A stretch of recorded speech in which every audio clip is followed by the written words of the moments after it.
Hey there, just wanted to let you guys know that the audio on this episode is a little bit different than normal. I just switched to a new sound mixer, and so a little more high ends coming in on Tony's end than probably should, but it's not like that for the entire episode. It's just little bits and pieces here and there, but just wanted to give you a heads up for when you hear those differences.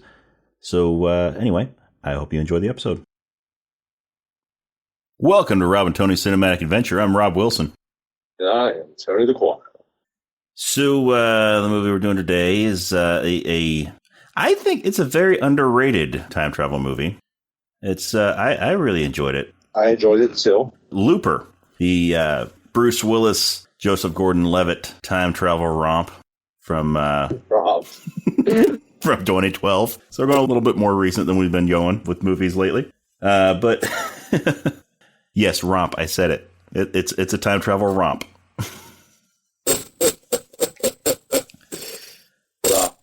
Directed by Rian Johnson. Yes, directed by Rian Johnson, who is probably more recently well known for The Last Jedi, Star Wars Episode 8. But he also did Knives Out and Glass Onion. Yeah, he was very indie focused with his first two, and then this was more towards his mainstream. Yeah, he did do Glass Onion also, right? Bruce the sequel? Willis. Yes. Sequel to Knives Out? Both were hit. Yeah. Both were hit. Okay. I thought he had directed that one too, but anyway. Yeah, so back to Looper. But this was really his kind of first, I wouldn't say breakout, because Brick was kind of a very big indie hit among certain groups. But he had to really know indie movies to know Brick. Yeah. And then he had the Brothers Bloom. But Looper, he had Joseph Gordon-Levitt, Bruce Willis, Emily Blunt, Jeff Daniels, quite the cast. And even Garrett Dillahunt, who I'm a big fan of. Yes. Who has not been in enough stuff. I mean, he's one of those people that you recognize him when you see him, but he hasn't had a whole lot of like leading roles. And it's funny, like one of my favorite roles of his is actually in No Country for Old Men. And again, it's a very, he's got several scenes. It's not like it's just one scene and he's gone. It requires acting and creating a character. He's kind of funny in it, and his character in this is very different. Yeah. I almost forgot Paul Dano was in it. I mean, he does a good job in it too. Yeah. But yeah, so like you said, it's Rian Johnson, and in some ways it was kind of his introduction to a wider audience. So it was 2012. And it's funny, I watched this because it came out in the fall, I think. Looked at it, I think it was like September of 2012. When it came out, I bought the Blu-ray and watched it then. And until this past week, this is the first time I've watched it in like 10 years. Really? Huh. I saw it in the theater. And then when it came out, I bought it on Blu-ray, and I've watched it a couple of times since, but I've probably seen it maybe 5 or 6 times in the last 10 years. Maybe not even that many times. But yeah, I've seen it a handful of times. When it came out, I was excited because it's Bruce Willis. It was an action-oriented Bruce Willis movie. And it's a futuristic movie, and also time travel movie. It melds kind of the two a little bit. It takes place in the future, and it involves time traveling, but it talks about time travel more than actually being part of the plot. Yeah. Like someone does travel back in time, obviously. We'll get to that. But most of the movie really takes place within the present day of the 2040s, right? Yeah, like 2041 or something like that. So it's a futuristic movie in time travel. Maybe it's 2039, but either way. But anyway, by the way, spoiler alert. If you have not seen this movie, we are going to be talking about every part of it. So beginning, middle, end, all that stuff. So if you don't like spoilers, if you don't want to be spoiled, then pause the podcast, watch the movie, come back and listen. If you don't care about spoilers, if you don't mind being spoiled, then go ahead and keep on listening. Anyway, now that that's out of the way. Well, I kind of like, at the time I thought about it was Bruce Willis, he had like a cameo in The Expendables, even doing some direct-to-video kind of like action movies. But just before that, he did have Red. Just kind of, it seemed like his first new action movie in a while. Yeah, that was Red before this or after it? Yes. So I was just looking Red at was that. after. Red was 2010. Okay. Yep. Red 2 was after. So it was kind of, yes. Okay. Yeah, so this was between the Reds. So it was good to see him back in kind of an action-oriented a theatrical action role. Because, yes, he has done a lot of straight-to-video action movies. Yes, especially afterwards. And at this point now, we know more about the situation, which is very sad. Yeah. Very regrettable in many ways. Yes. So, at the time, that's kind of one of the things I approached it. But Rian Johnson, which is just funny, like, I think if you're actually Irish, I don't think you pronounce it Ryan. It's more of a Rayan. Huh. But I might be wrong. But anyway, Yeah, he was an independent director at the time. He had 2 movies under his belt, Brick and The Brothers Bloom. I had seen The Brothers Bloom, I had seen Brick, and so I was kind of excited to see this because it'd be action-oriented, but I thought, oh yeah, it's in the future, it's time travel, and probably be very cerebral, not just kind of a straight shoot-'em-up type movie. It is, it's very cerebral. There's action sequences in this movie, but there's a lot to make you think about. There's a lot of thematic elements to it. But because it had been 10 years, I was very interested to get back into it and to see it from a new perspective, because I have very strong feelings about The Last Jedi.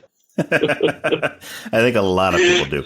And it's funny because I actually respect Johnson as a director, but I think he was absolutely the wrong person for Last Jedi, and that's a discussion for another time. Because there's moments of brilliance in The Last Jedi. He's a very unique director, a very unique kind of voice in cinema right now. And he does a really good job with Looper. And I think it held up really well when I watched it. Yes. I was glad I could set aside maybe that bias and be like, oh yeah, no, screw him. Because it's really well done. And he's got such really good vision of how he wants to make a movie. He doesn't hold himself to kind of the rules. Yeah, he's definitely an excellent filmmaker. And I've enjoyed the movies of his that I've seen. And I enjoyed Last Jedi. I'm one of those few people that enjoyed it. I would have done it differently if it were me making it. But, again, that's a discussion for another time. Maybe one of these days we'll do Last Jedi on this podcast. We'll talk about Looper.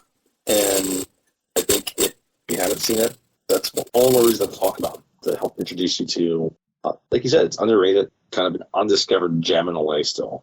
And I don't know if part of that is because maybe some reaction to Last Jedi. I don't know. But so I don't know if you want to start with the kind of the setup, the basic premise of what's going on, because it is kind of convoluted. So as we find out in the voiceover by Joseph Gordon-Levitt at the beginning of the movie, at the present time in the movie, time travel hasn't been invented.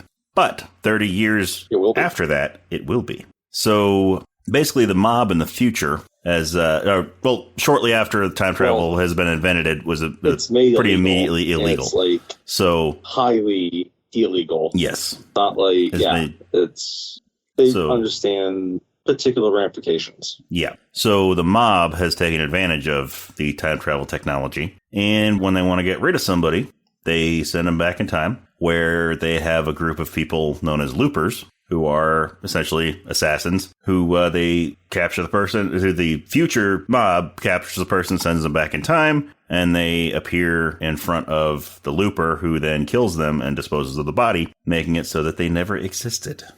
One of the things I liked about this aspect, before we kind of get into the whole setup, is kind of made me think about like classic assassinations or executions, I should say, where like you think about the guillotine or an axe or whatever it might be, right? Where the executioner's head is covered. They kind of flip it, right? You see the looper and then the victim. When they're sent back in time, they have a hood over their head. Yeah. Right. But the other wrinkle of it is that they don't want that getting back to anybody. So at some point, they need to close. Yes, kind of what they call the loop. They call it closing the loop. When they are done with a particular looper, they will find their future self, if they're still alive in the future, and they will send their future self back to them so that they can kill themselves, basically. They can kill their future self. And what we didn't mention before was each person that's sent back, on their back, they have strapped silver bars as payment for the looper. Yes. So after the looper kills the person, then they collect the silver and they go and deposit it in the bank. Now, when they're closing the loop, they get a gold It's a payday. bunch of gold.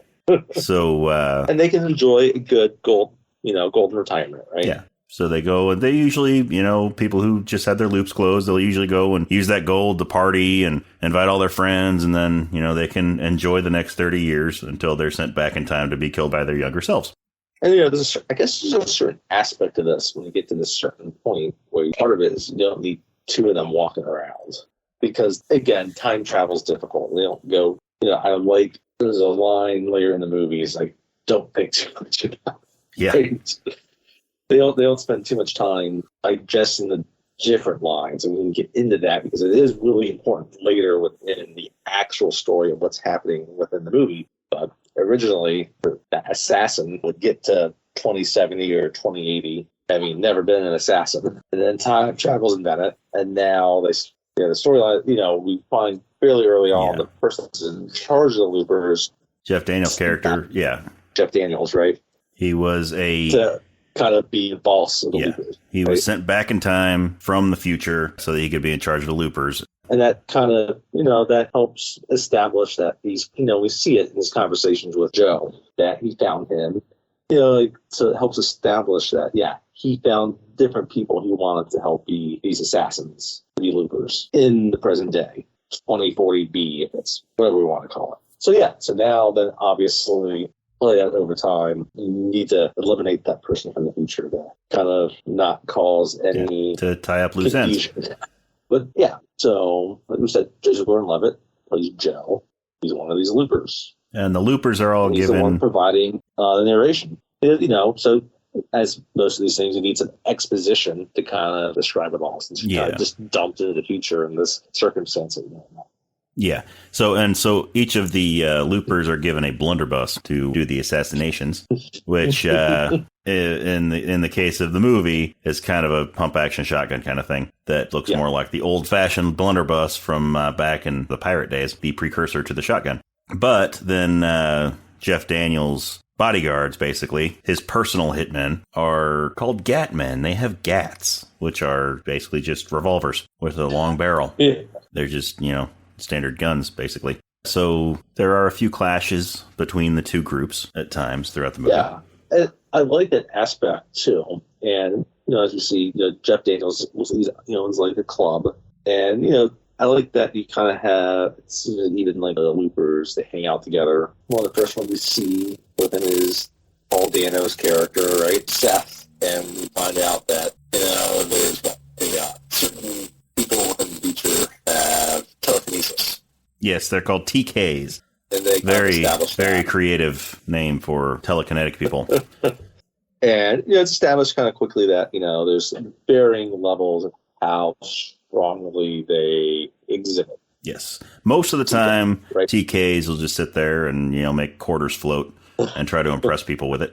But one of Paul Dano, who plays, like I said, Seth, Joe's colleague, he exhibits it. And I liked kind of some of all that setup as you're seeing the Gatmen and the loopers. You get these hints of the future. I always like when these futuristic movies don't look super futuristic, but it seems grounded. It's still kind of like a dirty city, but there is updates, obviously. I think the movie establishes it well. One of my favorite things in the movie is that it establishes the world really, really well. Yeah, right? It does. Even without even having to use words or directly referencing it. It's just stuff that's in the background and how the set's designed. You can tell it's all well thought out. But then there's other details you're talking about within the more insular world of the mob there, right? The Gatmen, the loopers, what are the weapons that they're using? Like how they're responding to each other. That stuff is really well done. It's really good.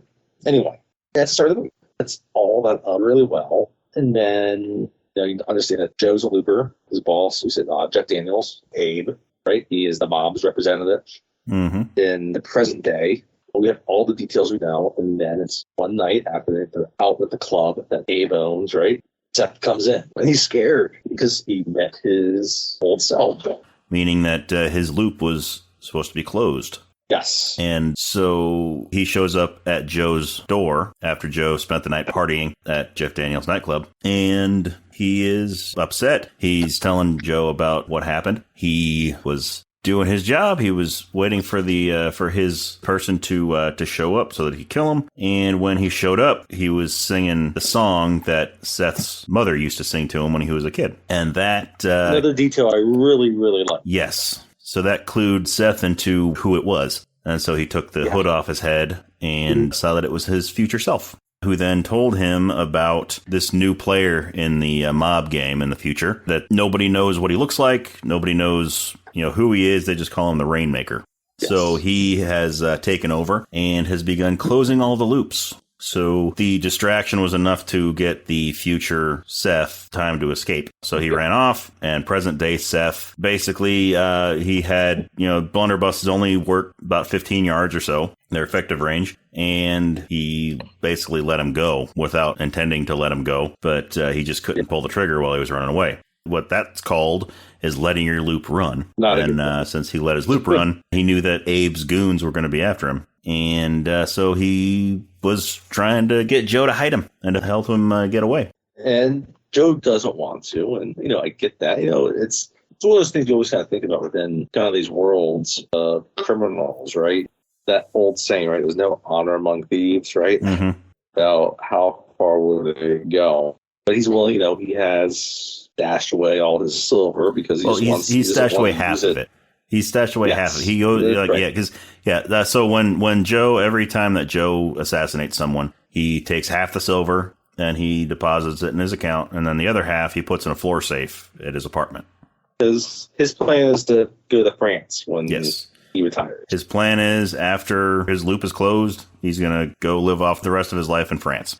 Which that's a reasonable thing to do. So he's been learning French, and we see scenes of him saving his money, learning French, so that he can afford to live the rest of his life. It's in the floorboards of his loft, right? He's got a loft in the city, and he tries to hide him in there. But then the Gap men come to his apartment, and they take him to go see Abe, right? And I love the scene because Jeff Daniels is such a terrific actor. Yeah, he is. He's so versatile. He can do funny. He can do serious. He can do a mixture of both. He can do everything. He is so calm in this scene with Joseph Gordon-Levitt that he means business. And, Levitt acts it really well, too. He knows that he's serious about it. And it's like this very casual conversation that he has. They basically have Joe give up his friend. Yeah. It's a very casual conversation, but you can feel the weight of every word that Jeff Daniels says. So, the next part of it's kind of terrifying, too, because you see the old staff now running away. Mm-hmm. And then all of a sudden, you see something being carved into his arm. Yeah. So he sees a little arrow, like a scar on his wrist, pulls up his sleeve, and it has an address that he needs to be at. It says, be at this address. And he knows what's happening.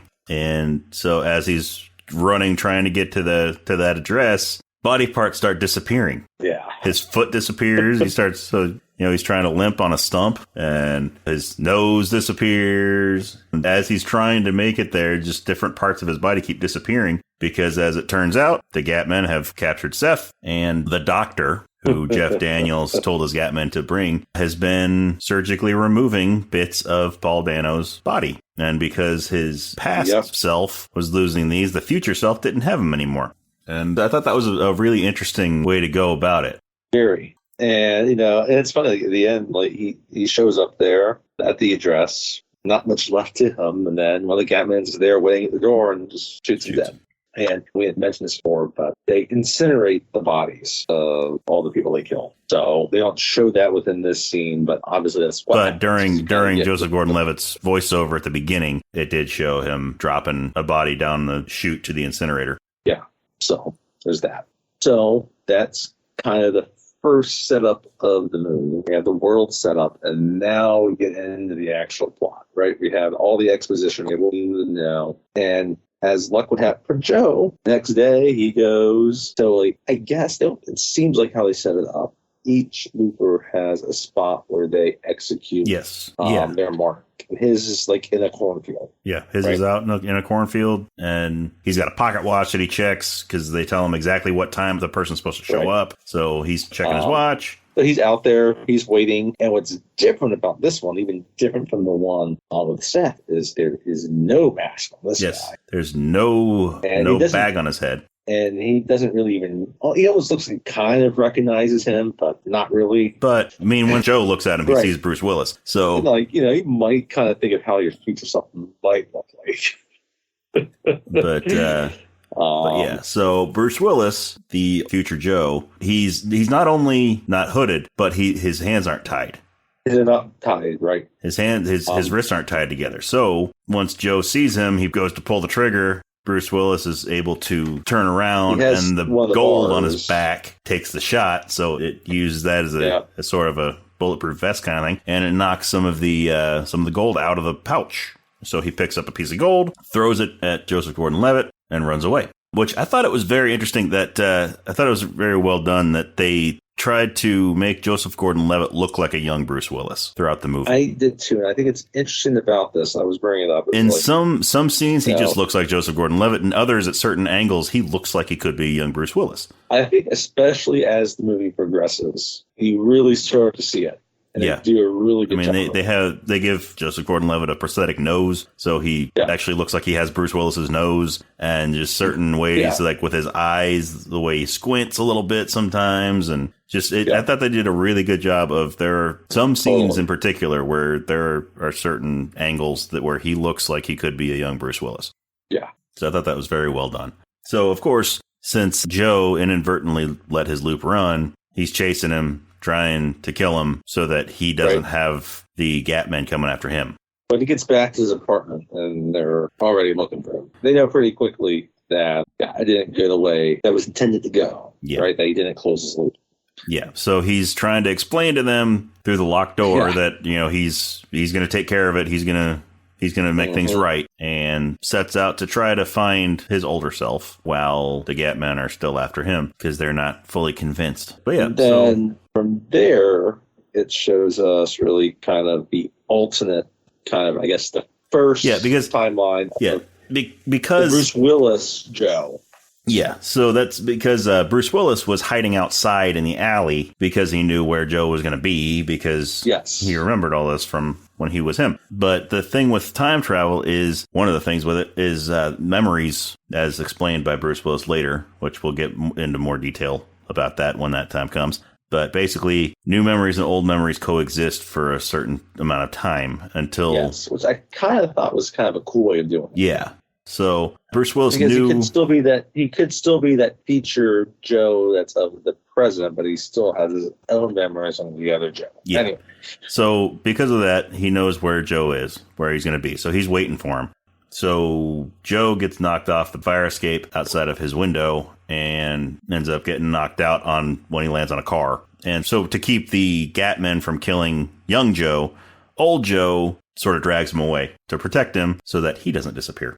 So then that's when we get the explanation of what happened. Of that Joe's life. Yes. And we see that, he did close his loop. And then he lived the next 30 years. It's in China instead of France. Yes, because in the scene with Jeff Daniels earlier, which is one of my favorite lines of the movie. Yeah. It's like, I'm from the future. Go to China. Yeah, because he's talking to when Jeff Daniels was talking to Joseph Gordon-Levitt earlier, he was talking about, you're planning on going to China, right? And Joe tells him, no, planning on going to France. And it's like, I'm from the future. Go to China. So he goes to China. And he goes to France first. He goes to France first, doesn't he? Or does he go straight to China? Still like an assassin. But yeah, so he goes to China after closing his loop in the original timeline, and he runs out of money, so he's got to get back into a life of crime and just starts spiraling downhill. Addicted to a drug. Yes, he's addicted to a drug that is an eye drop form. So he'll take eye drops to get high. But anyway, so his life starts spiraling out of control as he's living in China, and he meets a woman. He sees her across the bar, and she helps him to kick the habit of these eye drops and nurses him back to health, and they fall in love, and they get married. But as we said, eventually his loop has to close. Yes. So after one day, several years of a very nice, peaceful, loving marriage, they come into their house there in China. And the mob breaks in and takes Joe, and they go and they send him back in time to be killed. And this time is the story that we've been following, where he overpowers them and basically he kills all of them. Mm-hmm. And then sends himself back in time. But that's why he is not bound, has no sack over his head. Yep, because he needs to go back in time and stop the Rainmaker before he becomes a thing. So we get this download, they eventually meet at diner that Joe normally goes to after dispatching his, I guess. But the reason why they meet at that diner is because after Bruce Willis gets Joseph Gordon-Levitt off to safety, he leaves. So when Joseph Gordon-Levitt wakes up, then he's got to contact him somehow. So Bruce Willis looks down at his wrist, sees a scar that looks like an arrow on his wrist, and he sees Beat, just like old Paul Dano, old Seth had. And he pulls the sleeve back and it says Beatrix, because the waitress at the diner, who Joseph Gordon-Levitt was speaking French with and has a crush on, is named Beatrix. So I like this scene because, they kind of established what's happening again. But like, I kind of like this. I like the disdain that they have for each other. Yeah. But like, it fits within that character. Yeah. Completely. Right? It's well done with it. They can tell that's both the same character, but they hate each other. Yeah. They dislike each other. The hate might be a little strong, but there's definitely a strong dislike. Yeah, so old Joe, Bruce Willis Joe, is telling young Joe about the Rainmaker. But he has more information about the Rainmaker. Yes. Exactly. He has a map with numbers written on it and different coordinates. His numbers go to the identity of the Rainmaker. His idea is... There's 3 spots on this map circle. The whole idea of killing young Hitler. Yeah. The whole idea of killing baby Hitler to, end the Nazis before they happen. It's old Joe's line of thought. Kill the Rainmaker when he's a kid, and then he doesn't grow up to be the Rainmaker. We discover within it, when we go to capture old Joe, his wife gets killed as well. And his whole mission about it is to save her. Yes, because his wife is accidentally killed because she's out gardening out in the back, and she makes a noise, and one of the hitmen that's out there to take Joe away gets startled, turns, shoots, and ends up shooting her in the stomach. So that's what he's concerned about, right? Saving his love, the person that kind of saved him. He wants to save her. Yeah. And it's important because it does come up later, and it stays consistent with the character later. Get there. But yeah, it's a good scene and established and all that. We know that, okay, he's very determined to kill the Rainmaker, or Kid Rainmaker, right? So, but, their breakfast is interrupted, right? Yeah, the Gatmen show up. And so while Bruce Willis Joe is trying to make his escape, young Joe is trying to stop him, trying to keep him from running, ends up tearing off a piece of the map. He thinks he can save himself as well. Yeah. So he ends up tearing off a piece of the map that just happens to have one of the 3 spots that was circled on it. So Bruce Willis has 2 of the sets of coordinates. Joseph Gordon-Levitt has 1. Is the last, yeah. That's the last of the 3. So as they're running, Bruce Willis has run away. Joseph Gordon-Levitt's chasing him along with the Gatmen. Everybody's chasing Bruce Willis. Bruce Willis escapes into the cornfield, and they're all upset that he got away, until I love their reaction when they turn and see Joseph Gordon-Levitt standing there. And then they all have the same realization that, Joseph Gordon-Levitt he realizes that his older self just escaped and he is within arm's reach of the Gatmen. So they're going to come after him. Yep. Right when they realize the same thing. So he hops on Seth's bike, because after Seth was killed, Joseph Gordon-Levitt took his hover bike, and so he has trouble starting it just like Seth did, because it was finicky.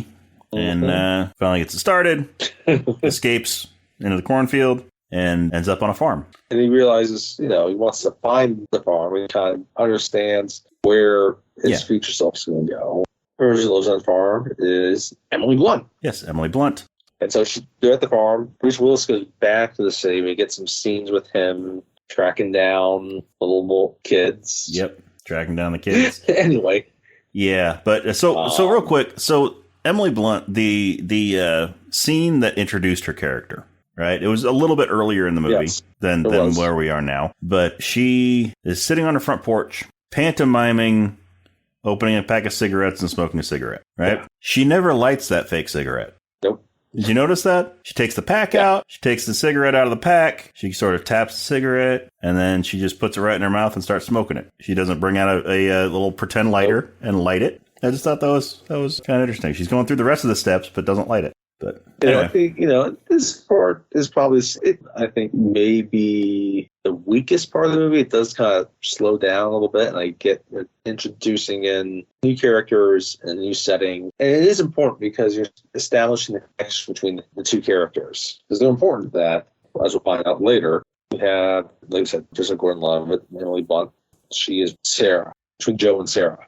So, taking time to establish that, but it does, I think, there might be a few things that could tighten up a little bit, because the setup of everything is really, really well done. Because now we have old Joe searching for the two other young rainmakers, and we have young Joe at the current young rainmaker's house, right? Yeah, so no, it's a really interesting relationship. The numbers that Joe had, because old Joe, he had these numbers, a string of numbers written on his hand, right? And Emily Blunt's character reveals that it's birthday and then like a hospital code. Yes, the birthday and the hospital code, which are the birthday of her son, who and someone figured out in the hospital where he was born. We had 3 people born at this hospital on a certain day, and then they figured out where they were living at that time. Yes, and so that's the information. That information was given to old Joe, to Bruce Willis Joe, in the future before he came back in time.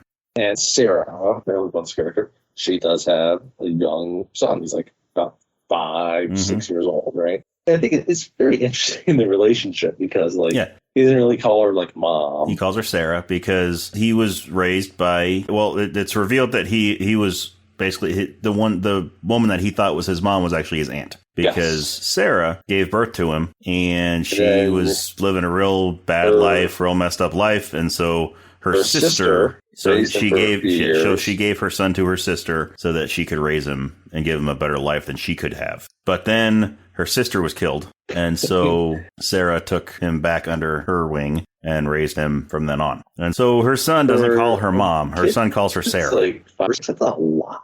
Yeah. So Joseph Gordon-Levitt comes stumbling onto the farm. He is going through heavy withdrawal symptoms because it's been a while since he dropped. And so obviously she's distrustful because there's a stranger on the farm. And there are frequently vagrants that'll wander on the farm. And so she knows he's definitely an addict too, right? She knows that. She can tell that. She's trying to be protective of her son. And it makes sense. So he ends up sleeping in the barn. So she lets him to sleep in the barn until he feels better the next day, and then he's got to leave. Meanwhile, her son wants to get to know him. He sees him, and he's very quizzical. He's asking a lot of questions about him. Who's he? Who's that guy? Why don't we help him? He is this smart, inquisitive little boy. It makes sense, and he gives him. He gives Joe the information about Sarah, and at least how he thinks that's just his aunt, not actually his mom. Yeah. But he doesn't remember all that because he's young, obviously. And there's a scene where he gets really angry with his mom. Yeah. So after they get to know Joe a little bit, they learn that they can trust him, and he explains what's going on. Sarah already knows about loopers, about what they are. And so he explains that his older self is searching for the child version of the Rainmaker so that he can kill him before he grows up to become the Rainmaker. And so basically Sarah agrees to let Joe stay on the farm, sleep in the barn and everything, so that he can protect her and her son. But yeah, so there's an interesting scene where they're working on math, where Sarah and her little boy are doing math together.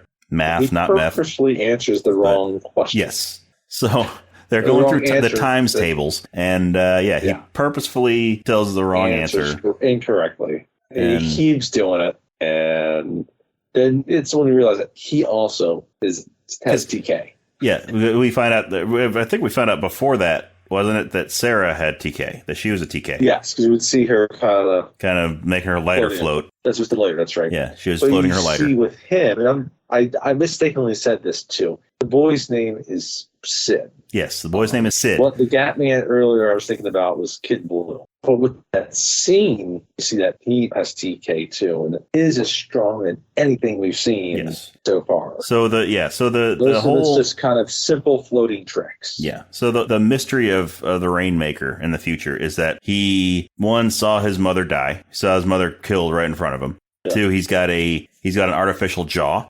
and he's TK. Those are the three things that we know about the Rainmaker. In some ways, now Sid doesn't have an artificial jaw, but it was heavily implied that when his surrogate mother, who was actually his aunt when she died, that he saw it happen. And when we find out in this scene that he's a very strong TK. Because he, like we were saying, he purposefully gives the wrong answer to a multiplication problem and adamantly keeps insisting that his answer is correct. And every time that Sarah tells him that, he needs to put the number where it belongs and give her the right answer, then he just keeps on getting madder and madder until things start to rumble. So she runs off, locks herself in a safe in her closet while he throws his tantrum. And we found out later it's a good scene why she locks herself in a safe anytime he throws a tantrum in the Garrett Dillahunt scene that's coming up. Yes. But there is one scene before. Yeah. But yeah, no, I mean, we'll get into that. We'll get into that. We can just discuss that. Yeah, we can discuss that when we get to it. But yeah. But I like this scene because it's well done. And it adds enough mystery to what's really happening. Yeah. And after his tantrum's done, then, he's real apologetic. He's crying. And so Sarah goes and she's comforting him. She's doing what any mother would, and she's comforting her son. So we move on to kind of a little later and get things at Garrett Dillahunt's character. He comes to the house and he says he's basically looking for old Joe. And young Joe is there in the house. And Sid basically helps young Joe hide, right? It's funny, Yeah, because before we had before we get too deep into the scene, after they decided that Joe was going to stay in the barn and protect them, they decided that they needed some way to communicate. Correct. And Sid wanted to use his toys to give them a communicator. And so he got these little frog toys that he had, and he's a little genius boy. He's a little genius 5 or 6 year old. And he made it so that if he linked them together so that if you squeeze one of them, the other one croaks and a little LED light lights up. Little wireless communicators so that they can warn each other if they notice something. And of course, he was doing that secretly because that was when Sarah didn't want Joe around Sid and she didn't want Sid around Joe. So while Sarah was sleeping one night, Sid brought Joe into the house and showed him what he had made. Yes, and that's right. And told Joe to try to convince Sarah that Joe had made him, but that didn't work. As soon as he showed him to Sarah, then he's like, "When did he make them? When did Sid give these to you?" So they have the warning system, and it works because Jesse shows up, and it's funny. I think this scene's interesting because he's threatening from the get-go. Yeah. Right. He could have played it off a lot more sly in how he did it. Yeah. And so there's a big difference between him and Kid Blue. Kid Blue's incompetent. That's the thing that's kind of running throughout all of it. Yeah. Kid Blue once, shot his foot off, apparently. So they're all teasing him, are you going to shoot your other foot off? But I kind of wonder in some way, they don't talk about does Kid Blue become Jeff Daniels? I don't know. I don't know. I never really thought of that. But yeah, it would make sense a little bit. There's a weird relationship between the two. Yeah. Kind of a father-son type of thing going on. That never crossed my mind, but now I'm wondering. Yeah. But they use the signal, and so Joe comes in the house and hides. And Joe comes in the house to hide while Jesse is searching the barn. And then Joe tells Sarah who Jesse is. And then he's actually a good guy. He likes Jesse. He and Jesse always got along. But Jesse's there searching for Joe because he's got to take him in. And so while Sarah and Jesse are in the living room and Joe's hiding behind the couch, Sid comes creeping down the stairs. Sarah sees him and tries to direct Jesse's attention away. And Sid comes down, opens up the little closet under the stairs so that Joe can escape. So they go through a little tunnel system that goes under the farm, and there's a trap door out in the field where they go and they wait until Jesse gets ready to leave.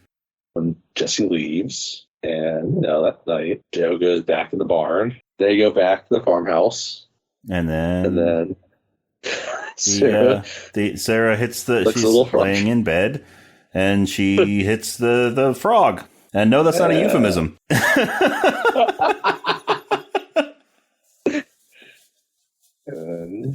And so Joe comes running into the house because he thinks that there's something wrong. So he there's nothing wrong. Comes running up to Sarah's room And then things happen.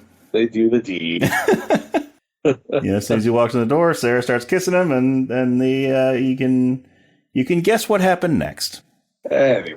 And that's when the next morning. Yes, the next morning, Sarah's making her lighter float while she's smoking a cigarette, and Joe finds out by seeing a lighter float that Sarah is TK. He realizes that Sid also is TK, and he understands that Sid is definitely Rainmaker. the Rainmaker.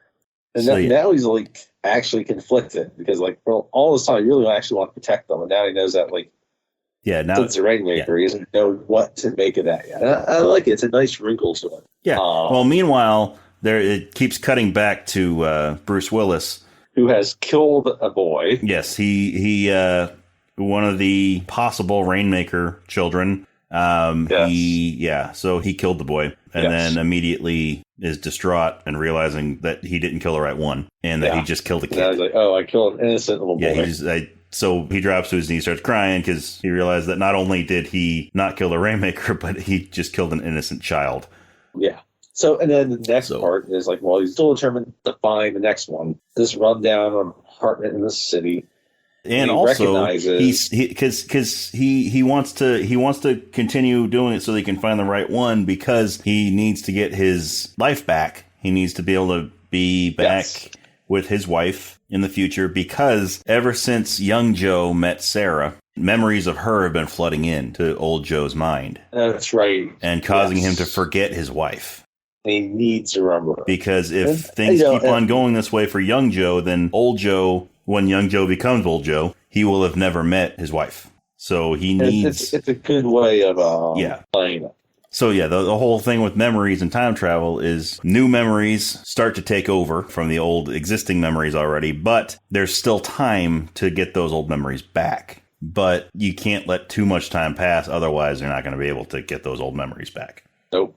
You've got to change stuff back to the way they were supposed to be going. So old Joe is determined to get rid of the Rainmaker as soon as possible. So he goes to the next house on the list. And what I like the next part is it's like a rundown apartment in the city, and he recognizes the woman in the apartment, because it is who we haven't mentioned earlier. Piper Perabo, who was the stripper who Joe get on with. Yeah, anytime that Joe would go and hang out at the club, she was his favorite stripper. Apparently it's her daughter. And so we kind of cut from that and we get back to the farm. Yeah, as old Joe is peering in through the window, it cuts back to the farm, to young Joe. And we see that Jesse has returned to the farm and now has Sarah at gunpoint. Right? He's trying to talk him down, and secretly Sid's coming down the steps again. Sid's trying to come down the stairs again. And what happens is he trips.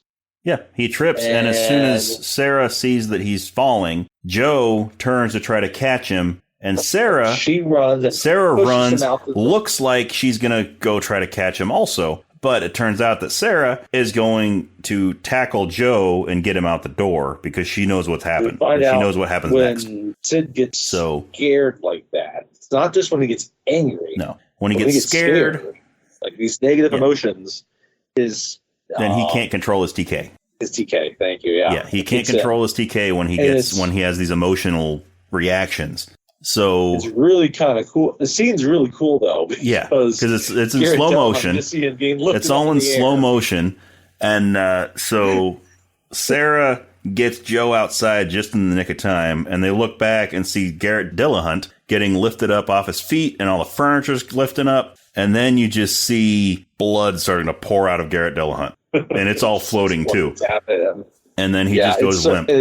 And then it goes back to normal speed, and the door blows out of the house like a bomb went off. Yeah.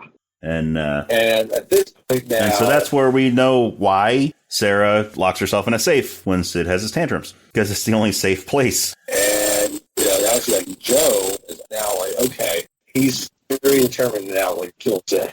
Sarah's explained that, no, I'm trying to show him if he can really love people genuinely, he won't become bad. Yeah, so Joe goes after Sid. Sarah tells Sid to run into the cornfield. And so Joe is chasing him, finds Sid covered in Jesse's blood, and with these big puppy dog eyes looking up at him. and Joe can't go through it. I'm glad he said that because it's actually a really cool shot. Yeah, it really is. And it's done well. Yeah. Yeah. And so, yeah, Joe sees him there, realizes what he's doing, realizes that he's going after a kid, an innocent kid. Whether he grows up to be the Rainmaker or not, at this point in time, he's an innocent child. So Joe can't go through with it.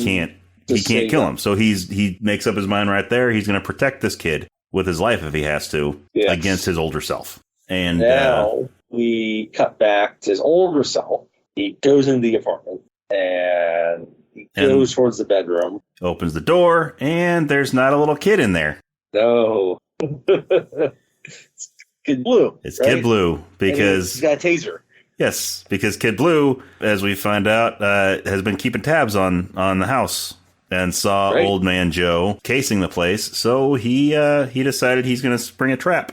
And he just went with it. Like, it's actually a good way to prove himself. Yeah, very good way to prove himself. So he tases him, and he's like, Bruce Willis Joe about it. He gets too prideful about it, and what ensues is again probably it might be my favorite part of the movie because Bruce Willis kills everybody. Yes, Bruce Willis gets to be Bruce Willis. So Kid Blue takes Bruce Willis back to the club, back to Jeff Daniels' headquarters to turn him in and get recognition for bringing him in. Meanwhile, Bruce Willis overpowers Kid Blue and basically just goes room by room, taking everybody out. He gets a hold of some guns, and he just takes out the entire operation, including Jeff Daniels. And so then, with the whole mob taken down in the present day, he's still determined to take out the Rainmaker. So he goes to the final place on his map, the farm, so that he can go take out the Rainmaker. And he's met by his younger self on the road. So he explains to him, hey, just leave, go live your life. I took care of the mob. They're not going to come after you anymore. Let me kill this kid. And Joe's not going to let that happen. Young Joe is not going to let that happen. But yeah, so before that, though, he had told, because he knew that his older self was coming. So young Joe told Sarah to pack up as much as she could of hers and Sid's stuff in Jesse's truck and take that as far away as they could go. And while they're trying to get down the road, that's when old Joe shows up. Who then Sid gets scared and uses his TK and ends up crashing both of the trucks. Yeah. The truck that they're in and the one that old Joe is in. And so young Joe, Joseph Gordon-Levitt, he decides he's going to try to buy them time so that they can escape into the cornfield and get out of there. So he's trying to talk his old self down. And that's when old Joe tells him that he doesn't have to worry about people coming after him anymore. He can go live his life and be happy.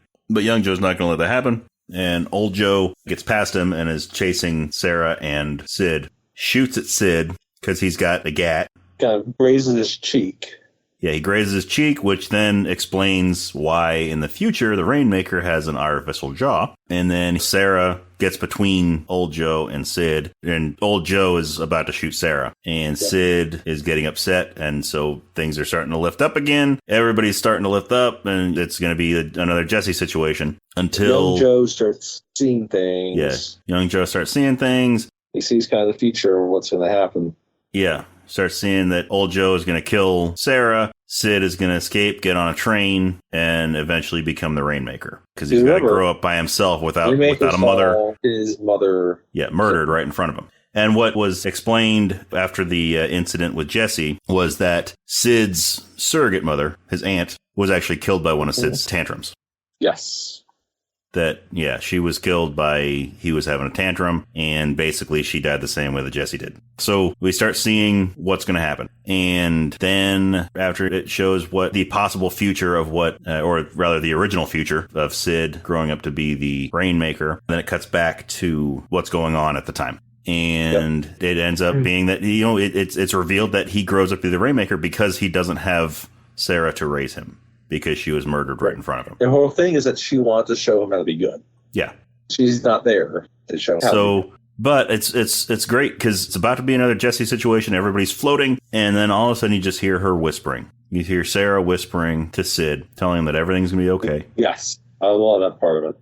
that it's okay, and he calms down. He's able to focus in through all of it, right? He's able to focus it and just focus on her voice, and he calms down. Everything gets dropped back down to the ground. Everybody's okay. Old Joe gets back up, raises his gun on Sarah. Young Joe's too far back because he knows that all he has is his blunderbuss, and he knows that that doesn't. It's short worthless range. Past 15 yards, and he's way beyond 15 yards from where they are. So he realizes that the only way to stop Old Joe is to stop Young Joe. So he turns the blunderbuss on himself, kills himself with it. Old Joe disappears, and Sid and Sarah can live together. I love the solution of it because, as we talked about, as the memories were being replaced, Old Joe had this love that animated him to be a better person, right? Yeah. And he wanted to save that. And it comes back around to Young Joe. He falls in love with Sarah. And she makes him want to be a better person. She makes him be a better person. And he does what he needs to do to save that as well. Even if that means killing himself. He sacrifices himself so that Sarah can survive to raise Sid. It's still all completely within character of Joe. Yeah. Like, you see both of them, like, going back to the dynasty and being kind of these arrogant little assholes to each other. But then, you get to see that soft side where they're willing to do what's necessary for someone that love. Yeah. Right? Or wanting to do whatever they can to protect them. Very well done. It's within character, and it's well done. So, yeah. And, it's kind of funny. The movie ends, you got some really big action sequences, but it ends kind of quietly like that. And yeah. It's a good way to end the movie. And I think, like you said, Rian Johnson, he built his own world. He does a good job of it in terms of explaining how everything operates and adding in the little details. But then, for the most part, most of it just seems like, if you look at most everything else within the movie, save for some of the background stuff, it just feels like it's just a very normal farmhouse, a very normal apartment building, right? Yeah. I mean, the cars are no newer than 2012, but all the cars on the road, they have solar panels strapped to them. Right. Instead of like little biplanes that might water the crops, they have like little... Yeah, they have little drones. They have drones that go and do it. So there's updated stuff like that, right? And then, of course, you have the hover bikes. That's basically just a big jet engine with a seat. You have the drug that Joe uses where it's an eye drop in the eye. It's little things like that. So, and obviously, time travel. Yeah, time travel.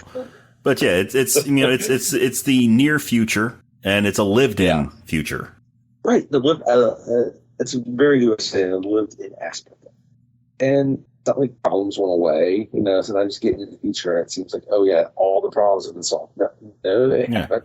There's no robots or anything like that, or people pretending like world peace is what at hand, or is it super dystopian, right? No, it's just this lived in world. Yeah. And I think the other aspect, like you were saying with that, I think keeping the consistency of character, right? Especially Joe. I've seen theories out there. Was Joe the Rainmaker? I don't believe that. No, Joe. I don't think no. I don't think that Joe was the Rainmaker, but Joe traveling back in time was the reason for the Rainmaker. Was the catalyst for the Rainmaker? Yes. Right. Yeah. So I don't think that the initial timeline of time travel that it's made illegal. The mob bosses of the 2070s or 2080s. Like, okay, we're going to start use it. So we go back. At that point, there's no Rainmaker, but the process of that is what initiated the Rainmaker. I mean, it's the whole grandfather paradox, Joe went back in time to kill the Rainmaker, and the reason the Rainmaker exists is because Joe went back in time to kill the Rainmaker and ended up killing his mother. Exactly. Again, we haven't mentioned it, but there's echoes of the Terminator within there, right? Got to kill John Connor, like killing Sarah Connor. And then that failed, still kill John Connor. But, I think I've seen reasonable people try to extrapolate through how time travel works with it. We don't know. Because at this point, it's like the end of Terminator 2, right? The future's uncertain. Yeah. Right? It hasn't been written yet. Open road. There's no fate but what we make for ourselves. It could still become the Rainmaker, right? Who knows? At that point, it doesn't matter what's happened in the story of the movie. But that's the one thought I had in terms of kind of connecting all of it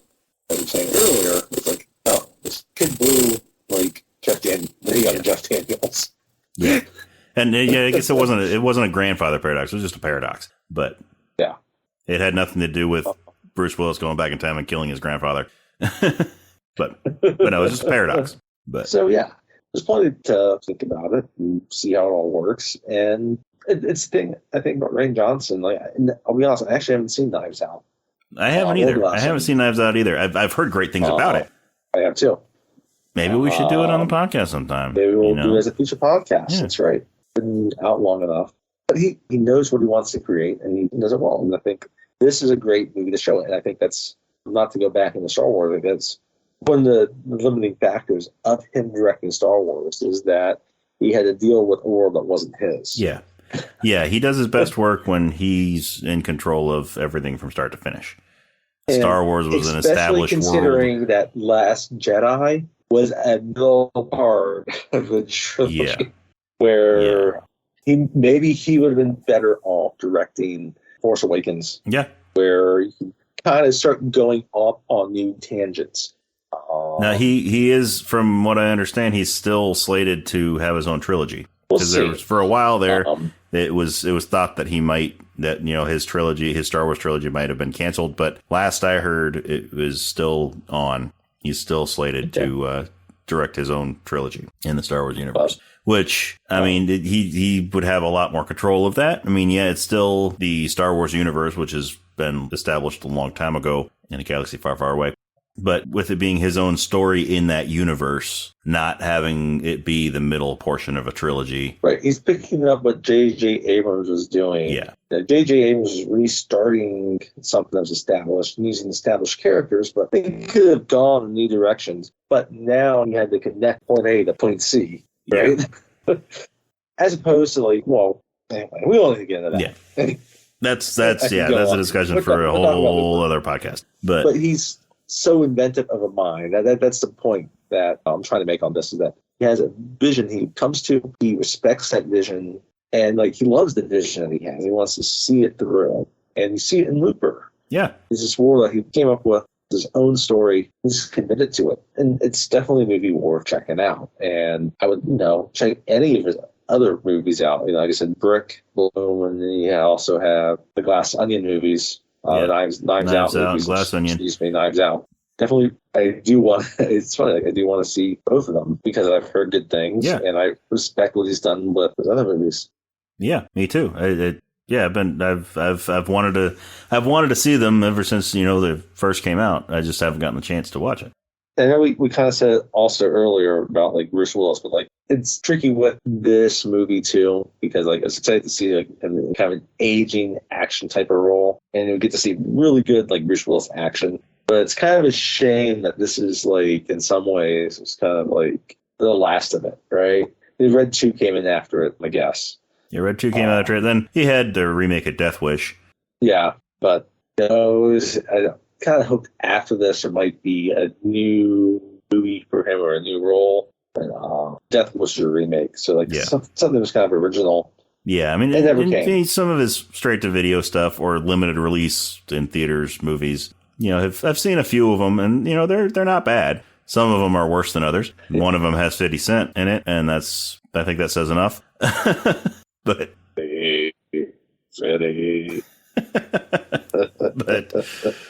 yeah. So and now with all of his health issues that have come to light recently, it explains a lot as to why he's done all these straight to video movies.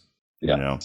Especially he was on the verge of retirement because of his aphasia diagnosis, and he was wanting to get I guess kind of the last one, money for his family. And again, it's not an original movie. I haven't actually seen it yet. Is reprising his role in Glass, Unbreakable. Yeah, I enjoyed that. All three of those movies I enjoyed. He was in G.I. Joe 2. It's kind of one of his last. He played Joe in G.I. Joe 2. Remake movie. In G.I. Joe Retaliation. He played G.I. Joe. Kind of one of his last non-franchise type movie. But that's Looper. Like I said, I think it held up for me. Me too. I've always enjoyed it ever since I saw it in the theater. I've always thought it was a good movie, and it's very, very underrated. I think it definitely deserves a higher place in the pantheon of good movies. Definitely. And it's not thought of enough when thinking of, not just a good movie, but a good time travel movie. It's a solid premise. Mm-hmm. It's a good story. It's Bruce Willis' second time travel movie after 12 Monkeys. Unless there was like one or two more in there that I'm not thinking of. But I'm sure if there are, then people will let us know in the comments. Yeah, I think in the comments, but Time Travel, Die Hard, or Look Who's Talking Now. Yeah. Any of the Look Who's Talking movies. Look Who's Talking trilogy. Yeah. Yeah.